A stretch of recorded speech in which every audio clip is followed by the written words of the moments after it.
राधे राधे, जय श्री कृष्णा। आप सभी को होली की बहुत बहुत शुभकामनाएं। आज की वीडियो होली पर नहीं है, आज की वीडियो चंद्र ग्रहण की है। चंद्र ग्रहण के समय लड्डू गोपाल की सेवा अर्चना पूजा कैसे करनी है, आप सभी को पता है कि इस साल जो 4 ग्रहण है उसमें से एक ग्रहण होली पर है। यही ग्रहण है जो कि 3 तारीख को है, चंद्र ग्रहण, जो कि भारत में विद्यमान होगा। अब जब भारत में विद्यमान होगा तो उसका सूतक काल भी भारत में होगा। 3 तारीख को पड़ रहा है पूर्णमासी के दिन, और चंद्र ग्रहण हमेशा पूर्णमासी पर पड़ता है। सूर्य ग्रहण हमेशा अमावस पर पड़ता है।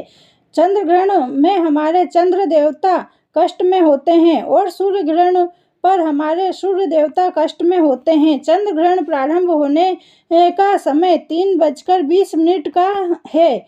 कहीं पर चंद्र ग्रहण 4:30 बजे भी प्रारंभ हो रहा है।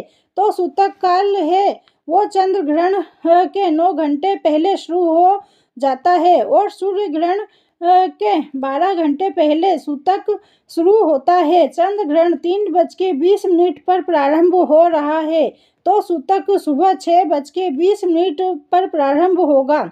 सुबह 6:20 के पहले आपको अपने लड्डू गोपाल की सेवा करनी है, क्योंकि सूतक काल में हमारे लड्डू गोपाल की सेवा हम नहीं कर सकते हैं।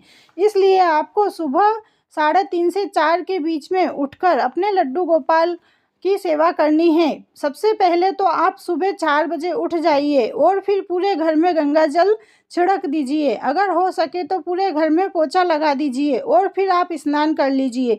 स्नान करने के बाद आप अपने लड्डू गोपाल को उठाइए और उठाने के बाद सुबह 4 बजे ही लड्डू गोपाल को 4 से 4:30 बजे के बीच में उठा देना है। उसके बाद लड्डू गोपाल को स्नान कराना है, अच्छे नए वस्त्र पहनाना है और उनकी पूजा अर्चना करना है।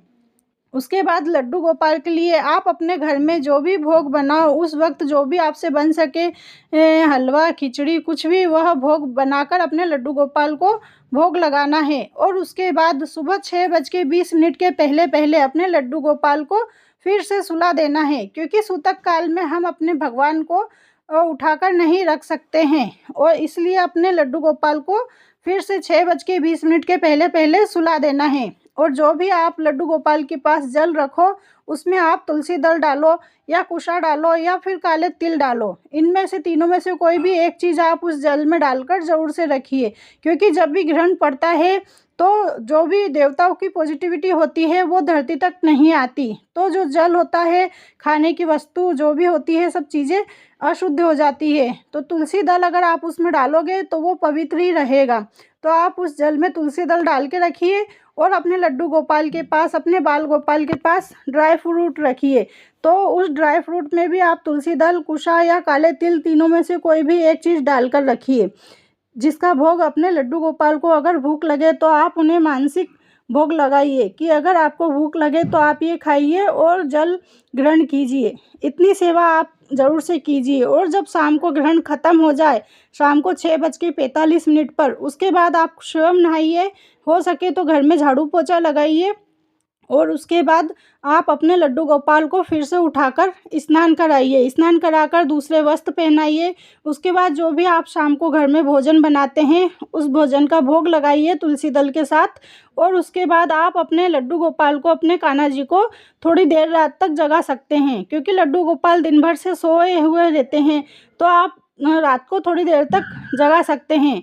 बाकी मैं अपने लड्डू गोपाल को रात को 9:30 से 10 के बीच रोज़ सुला देती हूँ, और हर वक्त हम इस टाइम पर सुला देते हैं। लेकिन हम सूतक काल के टाइम में लड्डू गोपाल को सुलाकर रखेंगे तो आज आप ज़्यादा देर तक होली के दिन जगा सकते हो। उसके बाद आप अपने लड्डू गोपाल को वापस से सुला दीजिए।